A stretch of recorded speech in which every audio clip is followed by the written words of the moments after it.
Director Gus Van Sant is here. Over the years, he has crafted both unusual and mainstream films. Here's a look at some of his work. Do you have any idea what this little bottle's worth? No, Bob, what's it worth? This here little bottle, it's got 840 some odd 16ths, and at $10 a 16th, that comes to around $8,400 of the best goddamn pharmaceutical dope money can buy. What a find. This here little bottle ought to last the three of us a week. I was planning a change. There was a time when I had the need to learn from you, my former and psychedelic teacher. And although I love you more dearly than my dead father, I have to turn away. Now that I have, and until I change back, don't come near me. Excitement of meeting you must have upset his chemical balance or something, because, my dear, you are so stunning. Don't be afraid of us, sissy. Come on. Oh, I've never ridden in a cab before. The whole idea of paying for a ride just makes my thumbs hurt. That is so interesting, but don't worry, dear. It's not nearly as bad as it sounds. Would you just take a nice seat in the back? I believe that Mr. Gorbachev, you know, the man who ran Russia for so long, I believe that he would still be in power today if he'd done what so many people suggested and had that big purple thing taken off his forehead. I firmly believe that. Someday I hope to interview him and we would discuss that along with other more pertinent international things. And I hate to think about it. She needs me. It's not as if she were a maniac or a raving thing. She just goes a little mad sometimes. We all go a little mad sometimes. Get away! Get away! I can't believe you had tickets in that f***ing game! Yeah. Did you rush the field? No, I didn't rush the f***ing field. I wasn't there. What? No, I was in a bar having a drink with my future wife. You missed Pudge Fist's home run? Oh, yeah. To have a f***ing drink with some lady you never met? Yeah, but you should have seen her. She was a stunner. I don't care if... Oh, no, she lit up the room. I don't care if Helena Troy walks into the room. That's game 6. Oh, my... This year's winner of a big prize at Cannes was his latest film, Elephant. Elvis Mitchell of the New York Times calls it unusual and remarkable. Here is the trailer for Elephant. Mom's gonna kill you. What? What are you doing? Dad, I'm driving. Get out of the car, Dad.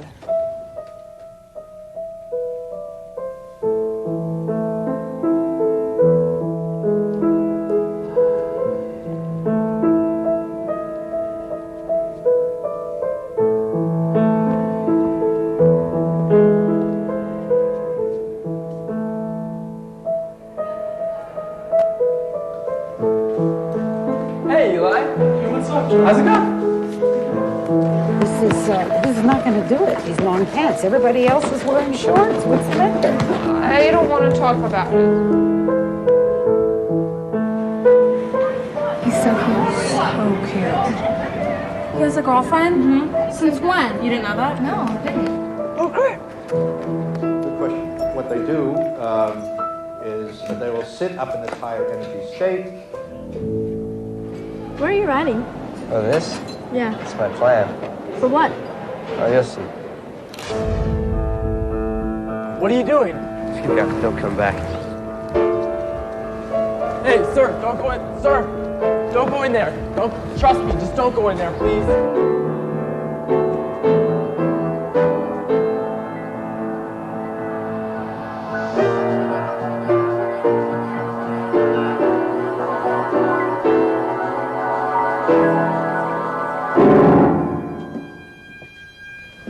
What's wrong? Nothing. You're crying. Yeah. Is something bad? Joining me now is Gus Van Sant. Also here, the executive producer of this film, Diane Keaton. Welcome. It's great to have both of you here. Thank you. Where did this start? Okay. Okay. You go, Gus. It started as a response, I think, to all the news about Columbine being the sort of largest school shooting. Before then, there had been other instances, but Columbine sort of devastated everyone, and the press was covering it so widely that I thought that there was a place for a dramatic investigation into... To do what? to look into Other than to the same. entertain. Probably, I think entertainment was sort of like not the thought, and I'm not sure that any of my films are like designed as an entertainment. They're designed to be curiosities, and they're always like investigating something that you're sort of not supposed to be investigating dramatically. But I thought that drama could do something that maybe the journalists couldn't necessarily get at. It could get someplace that the journalists wanted to, but it was difficult for them to get at. I mean, I think also it acts as a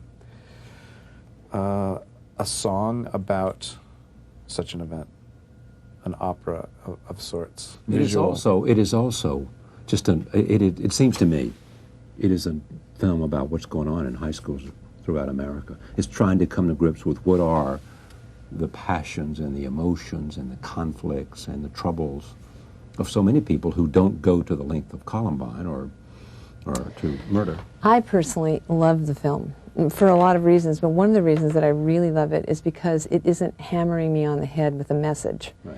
And I'm so sick of it. And I'm so sick of these quick-paced sort of like, and telling you all the time what you're supposed to think. This movie gave me an opportunity as an audience member to just sit there and listen. And it's so important to listen, and I think it's an underprivileged art. I think we don't do it enough, and I think that this forces you to ask your own questions, to take a look at what you think, as opposed to what somebody else is telling you. So you want this movie to make people think? Totally, I think it does. I think it does. I think it's unavoidable when you're watching it, and I also think it's something that everybody should see, should be forced to see. I really do, because it's such an alternative to everything else. And I love everything else just as well in terms of entertainment, but this is really not exactly what I would call an entertainment. Okay, but I always say that entertainment other than entertainment, because it's always, people, if you want people to think, you want lots of people to think. You don't want nobody to be at the theater so they can think. I totally agree with that. So there has to be a component of something that's compelling that people want to come see. No question about it, Charlie. No question about it. And when you're looking at this, like right now, looking at the trailer, which is the first time I've seen the trailer, right. I'm also struck by how dazzlingly beautiful it is. It's like it's lyric. It's so gorgeous. And Harris Savides, who is just like, he's your cinematographer. He's the cinematographer. He is great. Thing looks gorgeous. How did you get involved? That's a good question. Here? Let's figure that out now. Let's go there. You're the hookup. You're the money person? I'm the man. She's the banker? She wears the pants? We made the calls. Let's put it that way. Did you really? Say, hello, this is Diane. I need some money because I'm going to make a great movie. I did. I made those calls. And I got Gus Van Sant. It's going to be Listen, let me tell you something. I didn't quite have Gus Van Sant. That was my problem. For 4.5 years, I was chasing Gus Van Sant. 4.5 years? Yeah. This took a long time to make. So what was your problem? You tell us why you're so hard to get. Why are you playing hard to get? The initiation of the project was, we went to, you brought me into HBO. And, I did. And the project was initiated on a script level, and then you have to always go to the next level 2, which is making the movie. Yeah. And that's always a jump.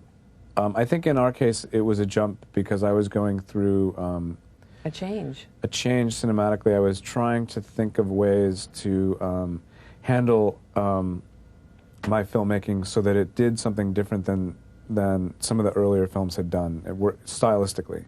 And so I was looking at this subject and looking at the script that we had by J.T. Leroy. Yeah, but okay, what the stylistic thing you had early on was the kind of a cinema verite, kind of real, gritty feeling about it. Yeah, but along with that, I think the style was basically rooted in an American cinematic style where you're often creating the film in the cutting room. You're covering a scene, and you're allowed to take lines out and put lines in later in the cutting room. I was trying to get out of that habit and do things right on the set so that there was no turning back. And yet, if you noticed, it also did not have the feel at all of an improvised movie. Yeah. It was very graceful, and it was silent, and yet sometimes when they did speak, it was so appreciated because it was like this little insight into kind of the behavior of kids at school and what their lives are like and where the depth of the problem is. You had the property, the idea. I had the idea with Bill Robinson, my partner. Yes. Okay, we and did. you, without embarrassing him, why? But did let me you- just tell you, it was a broad-based idea that I think everybody had. It was sort of like one of those things that it's a no-brainer. Oh, I Do you see. know? In other words, a Do whole you know bunch of what I mean? filmmakers who Yeah, wanted to do everybody's something sitting about around what's in a going on room. in high school. Yeah, exactly, especially at that particular time. And so then my agent, John Burnham, who is also Gus's agent at that Oh, time, well, put there us you go. together, and there you have it in a nutshell. I mean, because all my life, I've wanted to work with Gus Van Sant. Are you kidding? And so it was Why? just this. Why? Why? Well, let's just figure that out. No, I mean, but No. because he had a certain sensibility or an Because I aesthetic think he's that you liked? absolutely, yeah, there's no question about that he's a great artist, absolutely, hands down, and that it would be an honor to work with him and also an opportunity to learn something. And also, if you're an actor, which in this case I wasn't, give me a break. I mean, they're Well, few I'll give and you far a break. between. I'll give you a break, but you've been wanting to direct too. Sure, I'm happy to be part of this whole community in every possible way. So that's a fair appraisal of where you are in your head. That's You just want to be a part of the process. If it's I do. executive producing, it's okay with you. If it's directing, it's okay with you. If it's acting, it's okay with you. Yeah. It depends on whether what it is, and if it's something that I feel that I have any, look, in this case, it was just really to support Gus. It's to get him. It was to get him. Yeah. And it was to took you 4 support years him. to get him. It took a long time to get him. All right. Roll tape. Here it is. Here's the scene from the film.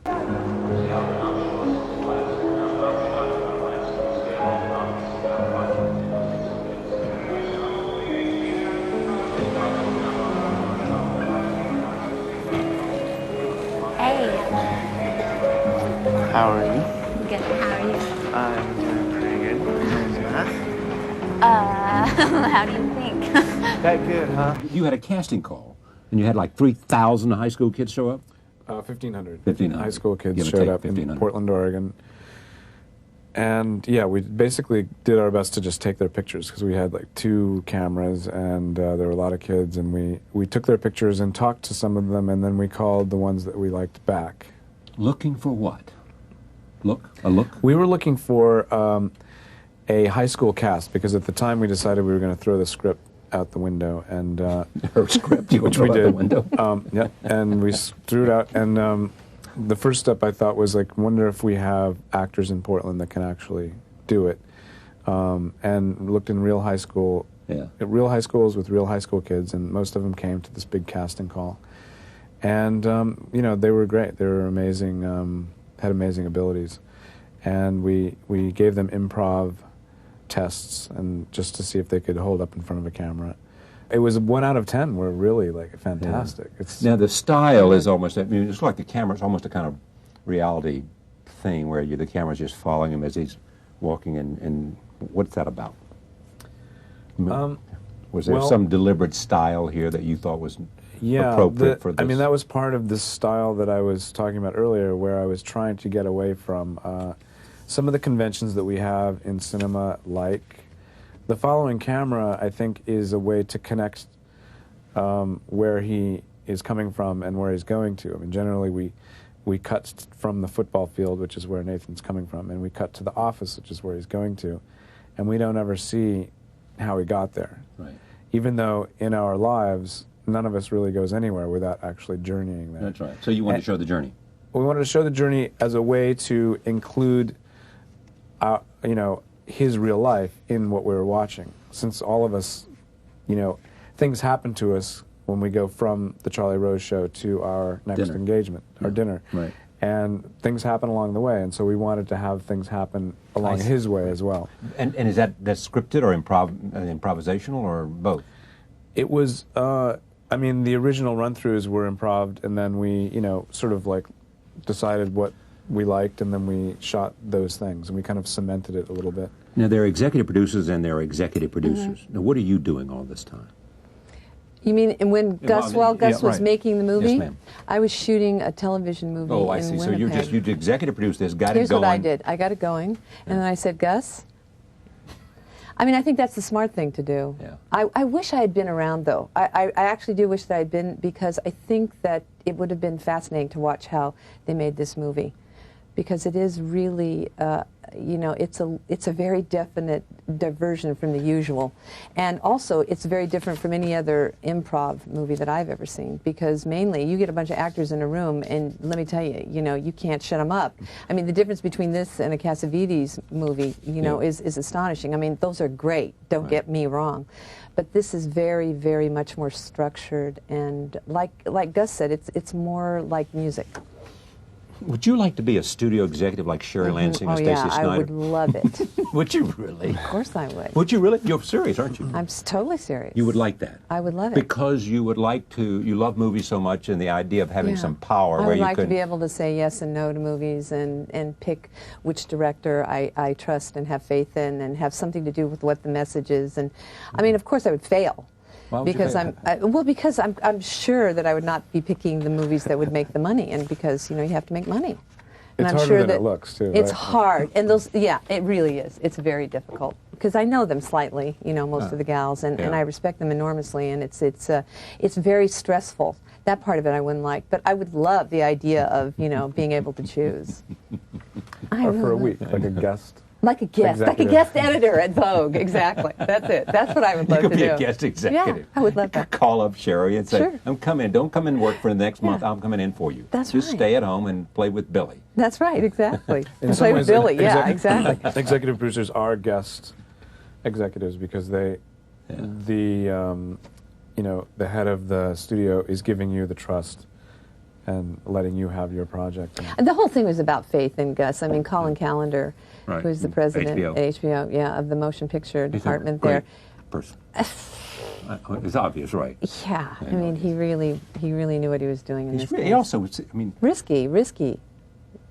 I don't have anything to do with them, but, I mean, I know them. But these guys are really interesting in terms of the HBO Films aspect of it. I mean, forget The Sopranos and all that stuff. Well, it was his idea, actually. It was his idea to put the movie immediately into the Cannes Film Festival. That was his idea. That's smart.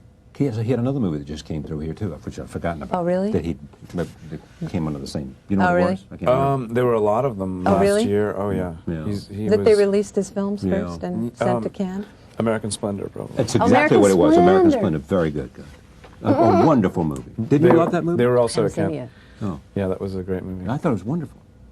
Roll tape. This is another scene. This is where Eli takes a picture of John. Watch it. His camera's in his hand. Hey, Eli. Hey, what's up, John? How's it going? Pretty good. What are you doing? Just taking pictures. Can I take a picture of you? Yeah, sure. Hair more. Good. Nice. All right, hey, I'll see you later. Yeah. Hey, you going to the concert tonight? No, I can't. My parents are being bitches this week. Oh, that's what's wrong. Yeah. Now, what do you want them to come out of this film thinking about high school? In my opinion, what I think they will do is ask themselves questions. What's going on? About what is going on, and also I think listen. The key thing for me about this movie is that it begs you to listen. In To the listen silence, to listen to the silence, because there's nothing there. Like when you're listening to these kids talk, there is no talk of violence. There's no like message about the pain. And yet it's all there. It's the elephant in the room. Right, And this yeah, is a that's very the idea, apt right. name for this title for this movie. It's everything we avoid in ourselves. We all have this dark, you know, quality in all of us. There's this violence in all of us in some place. And the more that you're able to talk about it, I just think it begs discussion, and that's what this movie does, is it allows us to ask these questions that usually when we go, we just sit at these movies and we let them tell us. Now it's our turn to think, to listen, to ponder, to sit with it for a while. That's what I think. I assume the title has to do with the sort of the proverb about, you know, the elephant. How you see the elephant depends on what part of them you touch. Right, the unseen, like what exactly is the cause of violence. There are so many different ways to look at it, and so many. And the proverb of the blind man touching the elephant, one thinks it's a wall, one thinks it's a tree, it has the leg, one thinks it's a snake because it has hold of the tail. Yeah, right.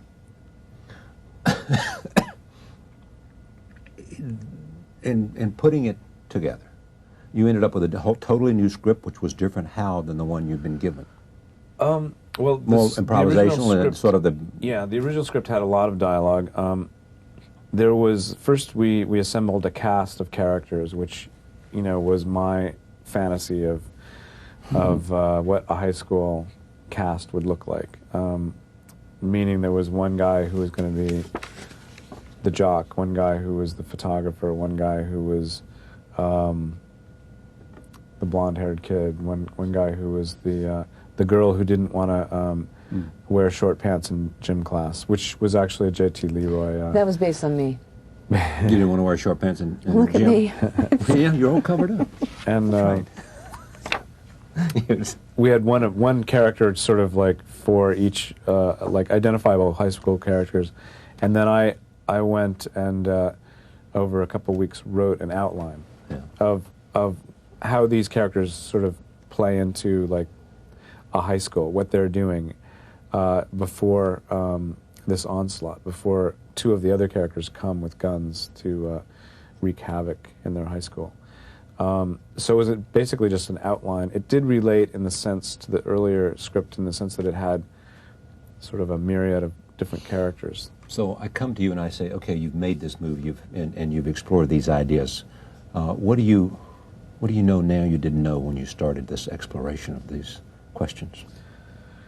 Well, the things that I learn are usually coming out of either things people respond to when they see the movie, or new thoughts that I have as I'm watching the movie, because the movie's somewhat acting as a like thinking machine, or almost a kaleidoscope or a Rorschach, where you're seeing something and other things come out of it within the picture. Yeah. I really did learn that I have to stop talking.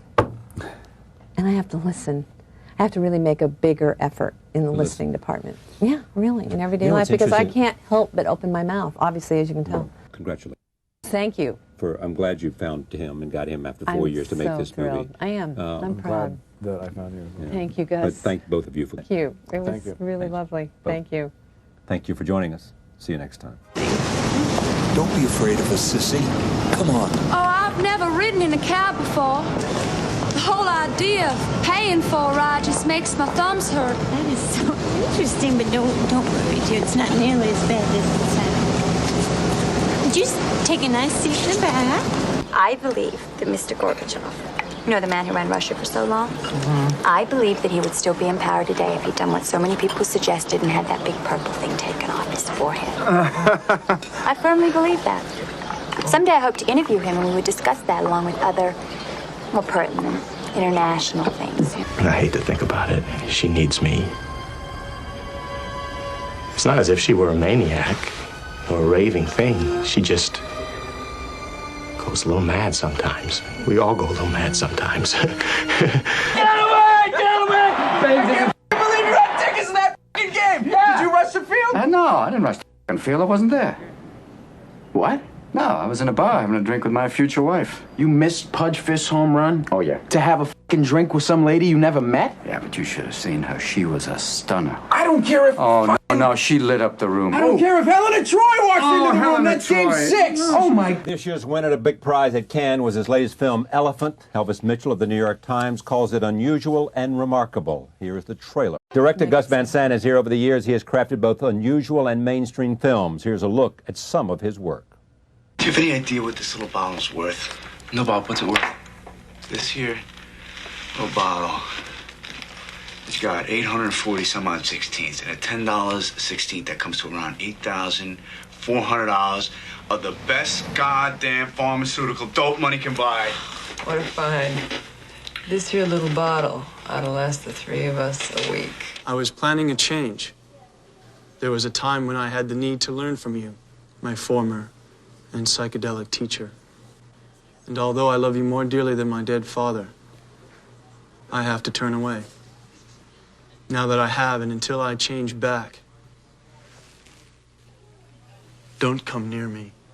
Excitement of meeting you must have upset his chemical balance or something, because, my dear, you are so stunning.